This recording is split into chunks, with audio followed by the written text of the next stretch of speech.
যারা আছেন তারা সকলেই এই আমাদের ব্যানারে যে ছবিতে দেওয়া আছে তারা দেখতে পাচ্ছেন। যারা উপস্থিত এখানে নেই কিন্তু সোশ্যাল মিডিয়া বা ইলেকট্রনিক মিডিয়ার মাধ্যমে দেখতে পাচ্ছেন, তারাও ইতিমধ্যে জেনেছেন যে কি ঘটেছিল যাদবপুর ইউনিভার্সিটিতে গত পরশু। আমরা জানি যাদবপুর ইউনিভার্সিটি থেকে যাদবপুর পুলিশ স্টেশনের দূরত্ব 500 মিটারেরও কম। আমরা জানি যে সেই দিন ঘটনাস্থলে আমাদের রাজ্যেরই শিক্ষামন্ত্রী উপস্থিত ছিলেন এবং ফলত তার সঙ্গে তার নিরাপত্তা কর্মীরাও ছিলেন। ফলে কলকাতা পুলিশের আধিকারিকদের সামনে যা ঘটনা ঘটেছে, সেদিন এই ঘটনার পরে আমরা আশা করেছিলাম যে মন্ত্রীর গাড়ির তলায়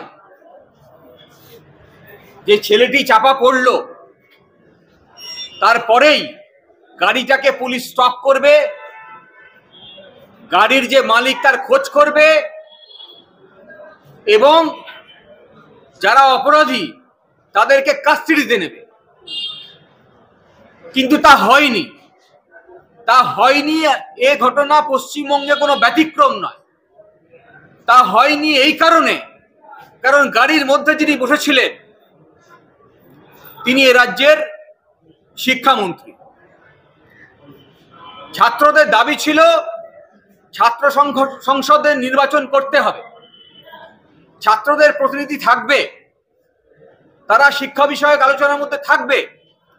এটা কোনো নতুন ঘটনা নয়। ছাত্র সংসদ নির্বাচন হবে, এটা কোনো নতুন ঘটনা নয়।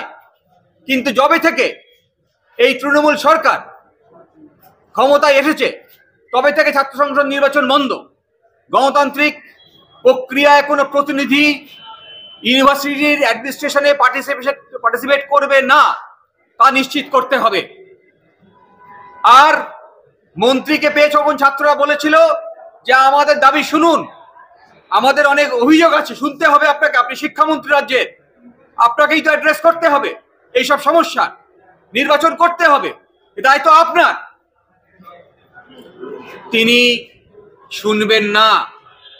অভিযোগ, তিনি বলেছেন হয় গাড়ির সামনে থেকে সরো আর নালে চাপা দিয়ে মারবো। ড্রাইভারকে নির্দেশ দিয়েছেন, গাড়ির সামনে ঘেরাও করেছিল ছাত্ররা, তারা দাবি জানাতে এসেছিল, তাদের যা ন্যায্য দাবি সেই দাবির কথা বলতে এসেছিল। কি হয়েছে? গাড়ির তলায় চাপা পড়তে হয়েছে। এতদিন গণতন্ত্রের কণ্ঠরুদ্ধ করার জন্য তৃণমূল বাহিনী রাস্তায় থাকতো, এতদিন প্রশাসনকে ব্যবহার করা হতো গণতন্ত্রের কণ্ঠরুদ্ধ করার জন্য।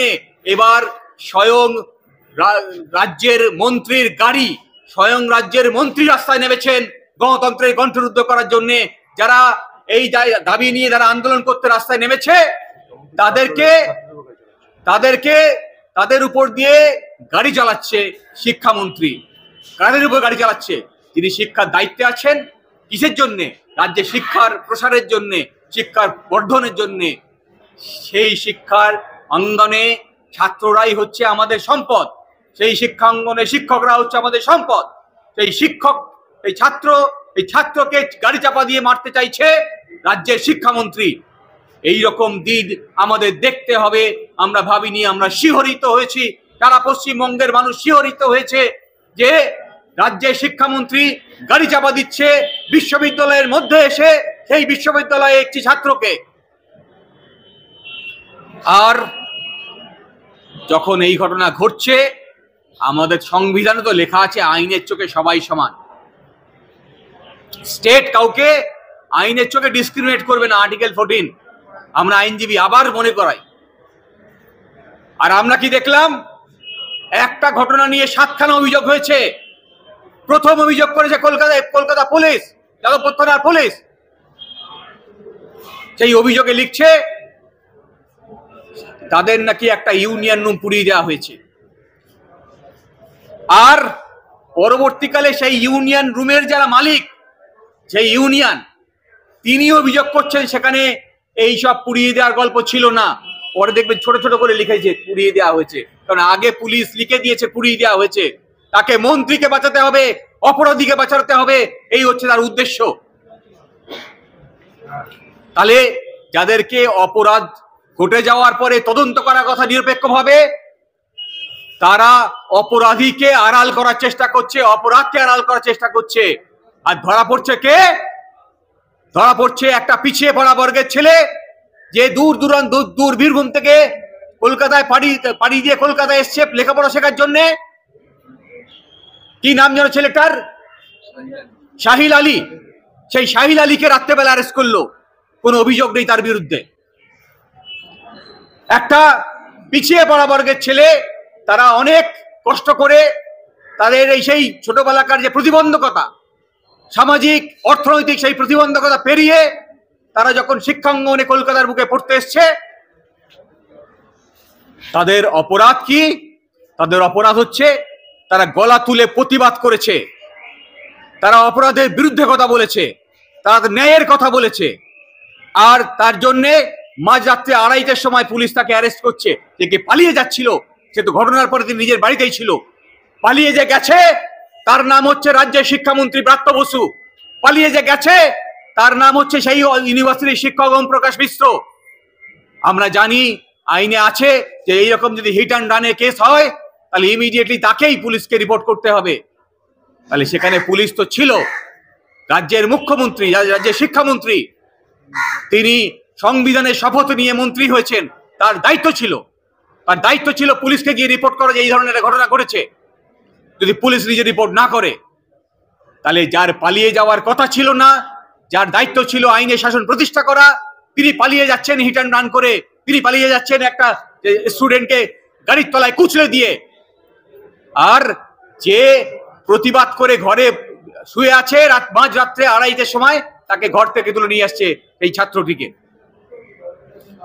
আর আদালতে যখন যাচ্ছে, গতকাল আদালতে সেই ছেলেটিকে তোলা হয়েছিল, আদালতে পুলিশ বলছে যে এখন জামিন দেওয়া যাবে না, আমাদের কাস্টোডিয়াল ইন্টারোগেশন দরকার। কেন?